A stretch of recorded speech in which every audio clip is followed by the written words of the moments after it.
Ser preso antes de um julgamento? No Brasil, isso pode acontecer, mas olha, só em situações muito específicas. Hoje a gente vai desvendar juntos as regras da lei da prisão temporária. Então vamos começar com a pergunta que não quer calar. Alguém pode ser preso antes de ser condenado por um crime? A resposta é sim. Mas como isso funciona sem atropelar o princípio da presunção de inocência? Bom, as regras são bem rígidas, e é isso que a gente vai entender agora. Primeiro vamos para o básico, né? O que, afinal de contas, é essa tal de prisão temporária e para que ela serve dentro de uma investigação? Olha, isso aqui é fundamental entender. Prisão temporária não é uma punição antecipada, de jeito nenhum. Ela é, na verdade, uma ferramenta da investigação. O único objetivo dela é garantir que um suspeito não atrapalhe a coleta de provas. Simples assim. É para que a investigação possa correr sem interferências. Mas claro, por ser uma medida tão séria, ela é excepcional. A lei não deixa que ela seja usada de qualquer maneira. Existem critérios muito, mas muito claros para que um juiz possa sequer pensar nessa possibilidade. Para a prisão temporária acontecer, precisa se encaixar em pelo menos uma dessas três situações. Ou ela é imprescindível para a investigação, ou a pessoa não tem endereço fixo, o que pode acender um alerta de risco de fuga, ou então quando já existem provas bem fortes do envolvimento dela num crime grave. E não é qualquer crime grave, não. A lista é bem restrita. A lei traz um rol bem definido, taxativo, dos crimes que autorizam a prisão temporária. A gente está falando aqui dos crimes mais pesados do nosso Código Penal, sabe? Homicídio doloso, sequestro, roubo, terrorismo. Isso funciona como uma espécie de trava de segurança para impedir que essa medida tão drástica seja usada em crimes de menor potencial ofensivo. Certo, os critérios são claros, mas quem é que dá partida nisso tudo? Como funciona na prática o processo para que uma prisão temporária seja decretada? É basicamente uma corrida contra o tempo, mas com várias paradas obrigatórias. A polícia ou o Ministério Público fazem o pedido.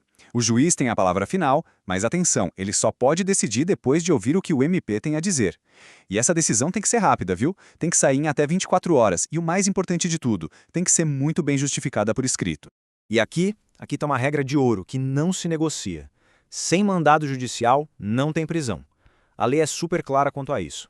É a decisão de um juiz, ali no papel, que autoriza a polícia a agir. Qualquer coisa fora disso é simplesmente ilegal. Ok, mandado expedido. E aí? O relógio começa a contar. Por quanto tempo alguém pode ficar detido? E quais são as garantias que a lei oferece para essa pessoa? O prazo padrão é curto e grosso, 5 dias. Esse prazo pode até ser estendido por mais 5 dias, mas não é algo automático, não. Para isso acontecer, a polícia precisa convencer o juiz, provar que essa prorrogação é de extrema e comprovada necessidade para continuar a investigação. E mesmo presa temporariamente, a pessoa tem direitos que não podem ser ignorados. Ela tem que receber uma cópia do mandado para saber exatamente por que está ali, tem que ser informada sobre seus direitos, como o de permanecer em silêncio, e um ponto crucial, essa pessoa tem que ficar separada de presos que já foram condenados, justamente para reforçar que ela é ainda apenas investigada. E tem um detalhe importante sobre o prazo. A contagem dos dias começa na hora da prisão.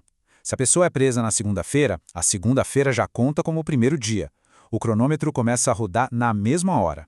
Um poder tão grande como o de prender alguém antes de um julgamento precisa de muita vigilância, certo?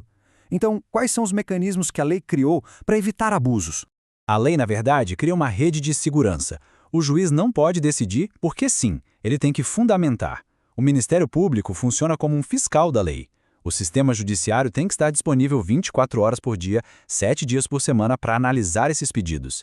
E a linha vermelha é bem clara. Manter alguém preso além do prazo legal não é um errinho administrativo. É crime de abuso de autoridade. E talvez essa seja a salvaguarda mais forte de todas. Quando o prazo acaba, a liberdade é a regra. Se não tiver uma nova ordem do juiz, a soltura é imediata, é automática. O padrão do sistema tem que ser sempre a liberdade.